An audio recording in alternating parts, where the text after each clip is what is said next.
Catholics speak out after New York Governor Andrew Cuomo signed into law one of the most extreme abortion bills in the country. Governor Cuomo, who identifies as Catholic, signed the Reproductive Health Act into law on the anniversary of Roe v. Wade last week. This New York law permits abortion in the state for any reason until the 24th week of pregnancy and up until birth to protect, quote, the life and health of the mother.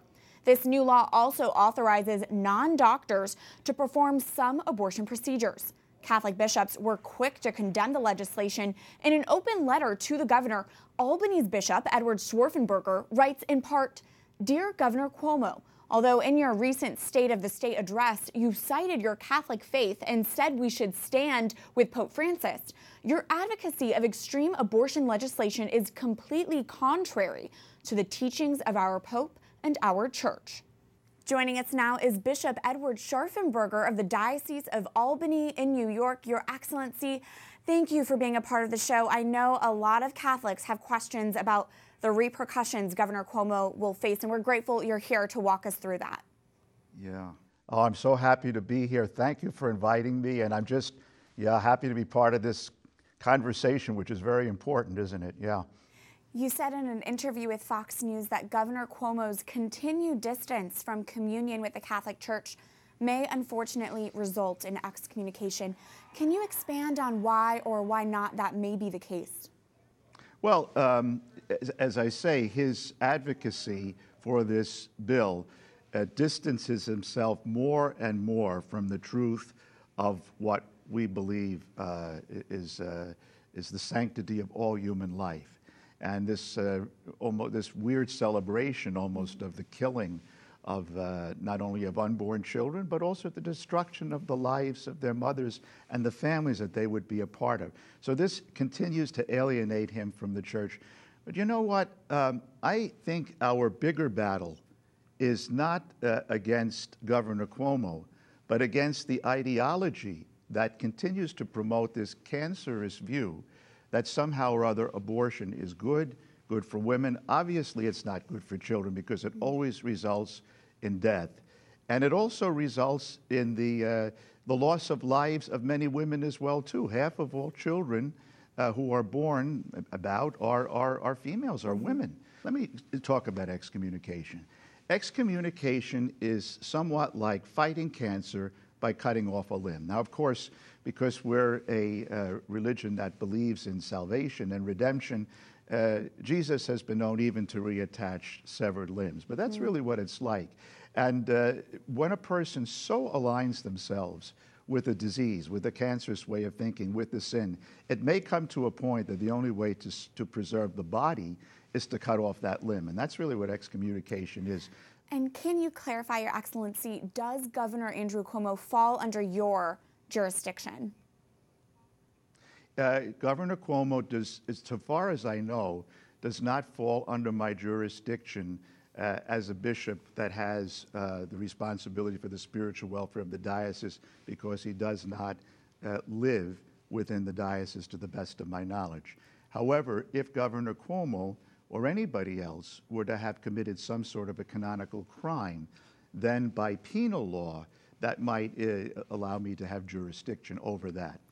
Some would argue that because the law was signed in your city of Albany and canon law treats governors of state as heads of state and the head of state's executive mansion is right next to your cathedral, if I understand, some do argue it's equally applicable that Governor Cuomo is under your jurisdiction and Cardinal Dolan's An argument has been made.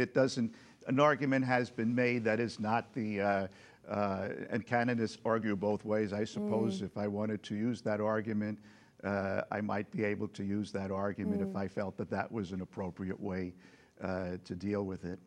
But we have to keep in mind that in the case of a penal law, there has to be a specific crime identified.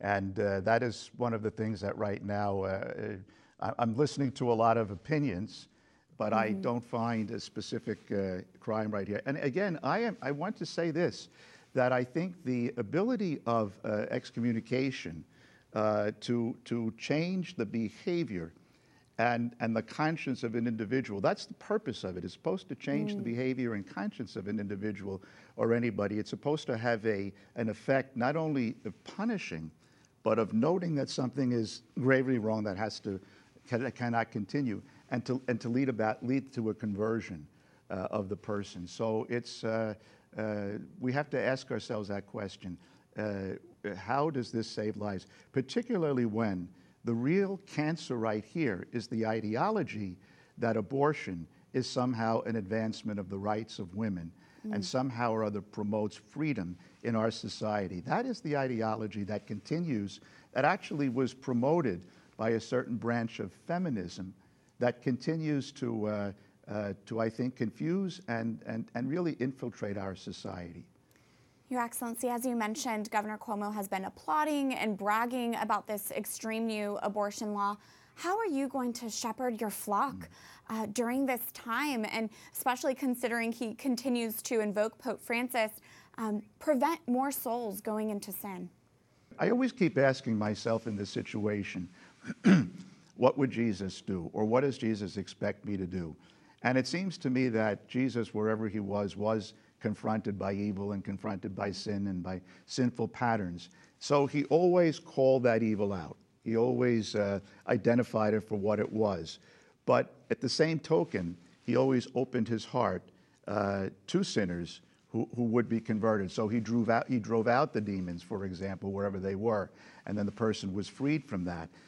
In a sense, I think it's very real. It's more than just a sense. What we need to do is to drive out the evil from the heart of our society that promotes this mentality, this ideology that the destruction of innocent life is something that is good for the health of that society. And I think ultimately that we have to come to that conclusion as a society that abortion, institutionalized abortion, is a danger not only to the child in the womb and to the mother, but to all of society itself. As I say, this is more than just a Catholic issue. This is an issue that has to do with the very health of society, because it affects family life, it affects civil life, and look at the way it's created. The type of Roe versus Wade did not solve this national war that's been going on for some 50 years. Absolutely. Bishop Edward Scharfenberger of the Diocese of Albany, thank you so much for your time today, Your Excellency. Thank you very much as well, too, and thank you for all of our listeners and all of our viewers that have tuned in.